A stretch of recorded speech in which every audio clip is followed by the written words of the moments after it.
بسم اللہ الرحمن الرحیم۔ السلام علیکم ورحمۃ اللہ وبرکاتہ۔ جی ناظرین، امید کی جاتی ہے آپ خیر و عافیت کے ساتھ ہوں گے۔ ناظرین، پچھلے سبق کے اندر ہم نے پڑھا تھا واحد سے جمع مذکر سالم بنانے کا طریقہ۔ تو آج کے سبق کے اندر انشاءاللہ العزیز ہم پڑھیں گے جمع مؤنث سالم بنانے کا طریقہ کہ واحد سے جمع مؤنث سالم کیسے بناتے ہیں۔ تو چلیے آج کا سبق شروع کرتے ہیں۔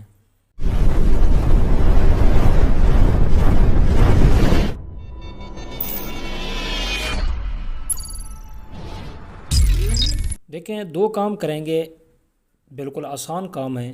ان دو کام کرنے کی وجہ سے ہمارا واحد سے جمع مؤنث سالم تیار ہو جائے گا۔ پہلا کام یہ کریں گے، اس اسم کے آخر میں جو گول تا ہے اس کو ختم کر دیں گے۔ مثال کے طور پر مسلمتن، اب پہلا کام کیا کریں گے، اس تا کو ختم کریں گے تو کیا بن جائے گا، مسلمہ۔ دوسرا کام یہ کریں گے کہ پھر اس کے آخر میں الف اور تا کو بڑھا دیں گے تو مسلمتن سے کیا بن جائے گا، مسلماتن۔ یعنی مسلمتن تھا، پہلا کام کیا یعنی جو گول تا ہے اس کو ختم کیا تو مسلمہ بن گیا۔ دوسرا کام کیا، الف اور تا بڑھا دیا تو مسلمتن سے مسلماتن جمع مؤنث سالم بن گیا۔ مؤمنتن، پہلا کام کیا گول تا کو ختم کیا، مؤمنہ۔ پھر دوسرا کام کیا، الف اور تا بڑھا دیا، مؤمناتن جمع مؤنث سالم بن گیا۔ عابدتن، پہلا کام کیا تا کو حذف کر دیا، گول تا، عابدہ ہو گیا۔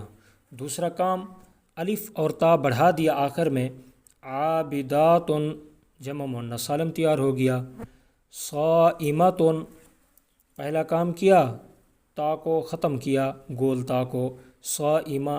دوسرا کام کیا الف اور تا آخر میں بڑھا دیا تو کیا بن گیا، صائماتن جمع مؤنث سالم تیار ہو گیا۔ ساجدتن، پہلا کام کیا آخر سے تا کو حذف کیا، گول تا کو ختم کر دیا، ساجدہ۔ پھر دوسرا کام کیا آخر میں الف اور تا بڑھا دیا، ساجدہ سے ساجداتن۔ اس طرح ہمارا جمع مؤنث سالم تیار ہو جائے گا۔